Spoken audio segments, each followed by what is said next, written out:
There was a house fire. Fire had broke through the front window.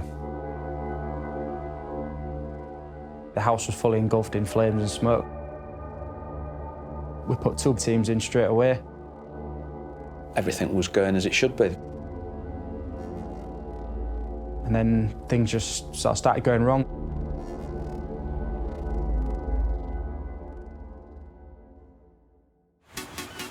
The port city of Hull in East Yorkshire. This is home to the White Watch crew of Humberside Fire and Rescue Service. They're much more than just a fire brigade and take great pride in serving their large community. Watch manager Greg Tucker has been with the fire service for 19 years. Typically everyone thinks of a firefighter going out, putting fires out, getting cats out of trees, but there's a lot more to it than that. We deal with road traffic collisions. Being a coastal brigade, and we've got a big river running right through the middle of the county, we deal with a number of water rescue incidents. The role now is basically to prevent fires and prevent accidents.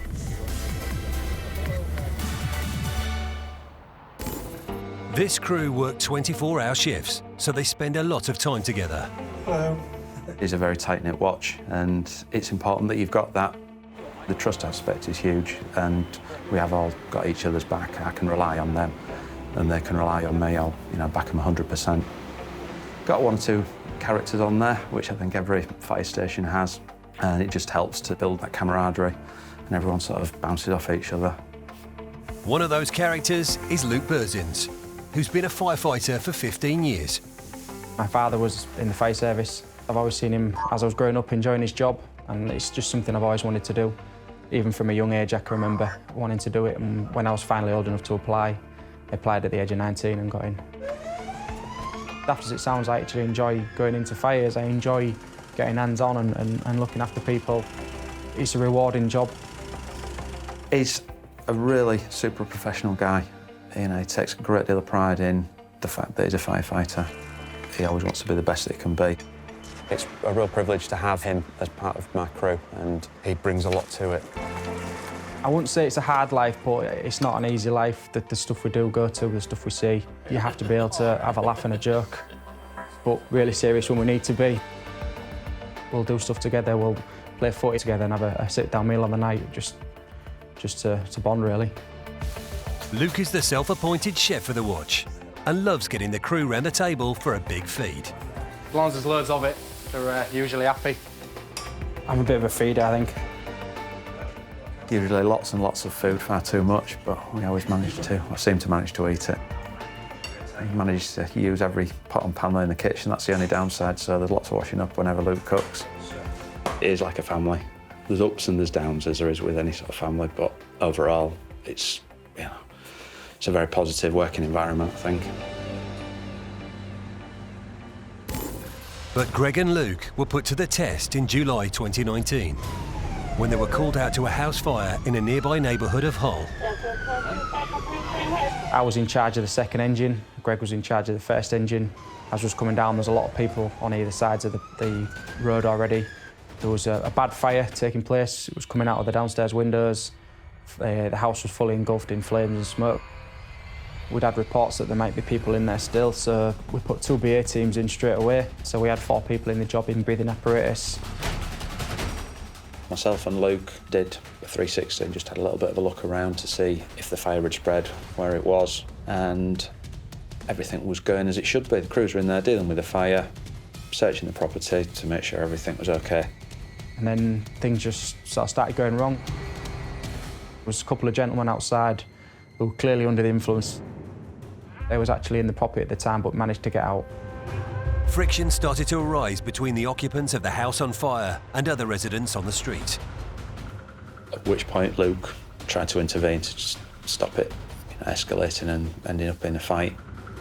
I took him to one side, just basically tried to calm him down a little bit and just said, yeah, you're upset because your house is on fire, just calm down. He was fine with me at the time. Then he started giving abuse to this girl on the street and squaring up to her. So again, I pulled him away, just calm, and said, look, this needs to stop, mate. Come and sit over here with us. He just took offence to it, started throwing punches. As Greg steps in to help keep things under control, Luke's assailant lashes out. spat at me, threw a beer can at me, the can hit me in the face. I don't want to start doing stuff that's gonna cost me my job at the end of the day, so I walked away from it. Massive credit to Luke. Showed remarkable restraint in not reacting to it, and we just carried on dealing with the incident. We still had a job to deal with. We still had BA crews in, which was our man and Greg's concern, is that this is happening outside. We've still got lads in the fire that need looking after. Later, the violence escalates even more as the crew still battle to put out the fire. Saw them both starting on Greg. I was worried because there was punches getting thrown.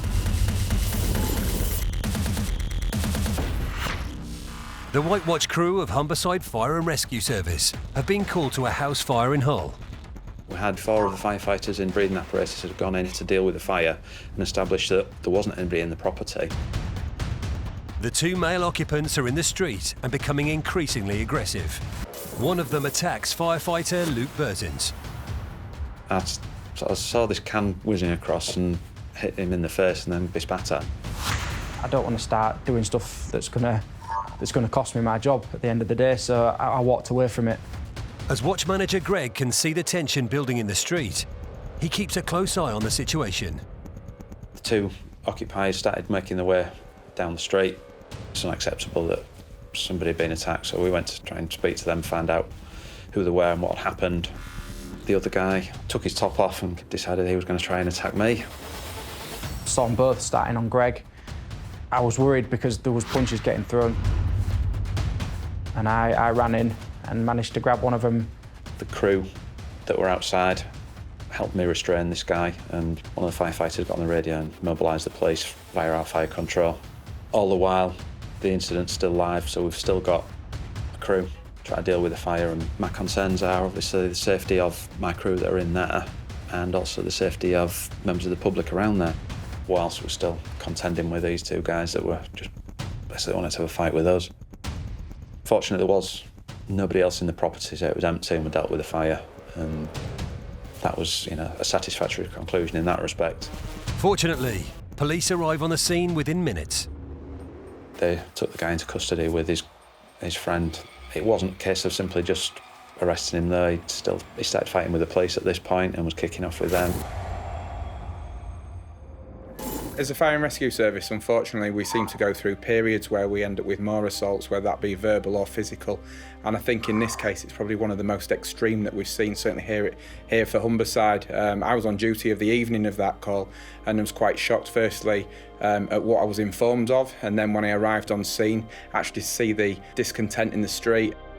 It's really important for me to make sure that, our firefighters are safe. Luke made the decision to go home, and it was the right call. Luke did sustain some injuries from the attack, which became more apparent in the following days. I had a red mark and grazing for quite a while. A few of the punches connected, but it was just strange. Didn't expect it. He sent me some pictures the next day and you could see the swelling coming out further at that point, but also actually the shock of what had taken place. The thing that annoyed me the most about it was the spitting. To that bit, that was when I saw it kicking off, and that's where he spat then. Yeah. You see him go forwards. Yeah. And then I pushed him away. I mean, the fighting's bad as well, but spitting's absolutely disgusting, and I had to not react to it. I don't want to get involved with stuff like that. I saw him swing that first punch at you as well. Yeah, starts coming towards me, windmilling. I was just like, is this really happening? I was gutted myself that it happened because we've been attacked by somebody who needed our help. Their house is on fire, and they're actually now attacking us, which I can't get my head around. It's disgusting. It shouldn't ever happen. Luke's attacker pleaded guilty to assaulting a firefighter. He received a community order and was ordered to pay £50 compensation. Both offenders were also sentenced for assaults on police officers who were responding to the incident. It's a joke. I think this is one of the reasons that there's no deterrent to it. They've attacked myself, they've attacked and assaulted 2 police officers. I think the bottom line is it needs to be harsher. We're an easy target because we aren't going to retaliate. We're not there to do that. So I think that people just think they can get away with it now if they do attack us, unfortunately. But Greg and Luke are determined that incidents like this won't prevent them from doing the job they're so passionate about. My feelings about the job haven't changed. It's not something I want to dwell on, it's not something I want to think about. I don't want it to happen again, but it's in the past. I know that if Luke's going to deal with an incident, that it'll be resolved. I've no doubts in his ability whatsoever, be it an RTC, be it fire or water rescue. I know that I can rely on him 100%. So it's business as usual for the White Watch crew. And their strong relationship has helped them move on from the vicious attack. The lads are always there for you, but are you going to get a lot of mick taking as well from whatever's gone on? I'll have boxing gloves left in my locker or something like that. That's the part of this job you have to make a joke about it, because if you take everything too seriously, then you're going to end up depressed or you're going to end up sad about it. You've got to be able to joke about it. So the lads have took the mick out of me quite a few times for it, but you expect it.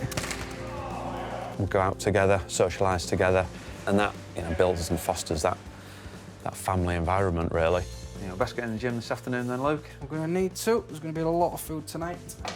I don't think you can underestimate the value of having that close unity. Bit of beans, bread cakes. Our job itself, at times, it does get you emotional. The stuff you see, the stuff you go to. Luckily, the good times do outnumber the bad times, but we're there for each other in the bad times. I know it sounds really cheesy and cliche, but you've got each other's backs and you're there for each other.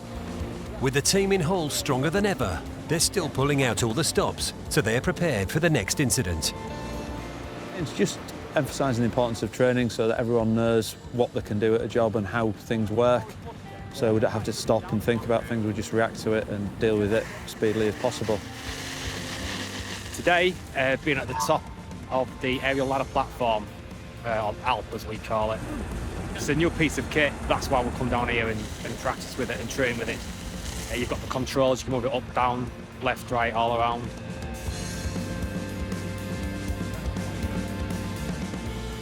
It's an incredibly rewarding job, and I think probably the best job in the world. I love being a firefighter, I love coming to work, I love helping people, I love the guys that I work with. Everyone that joins the fire service has done that because they want to help people. If we come to an incident, we're going to do our best to resolve it, and we don't want you attacking us basically when we come to do a job that we're all really passionate about.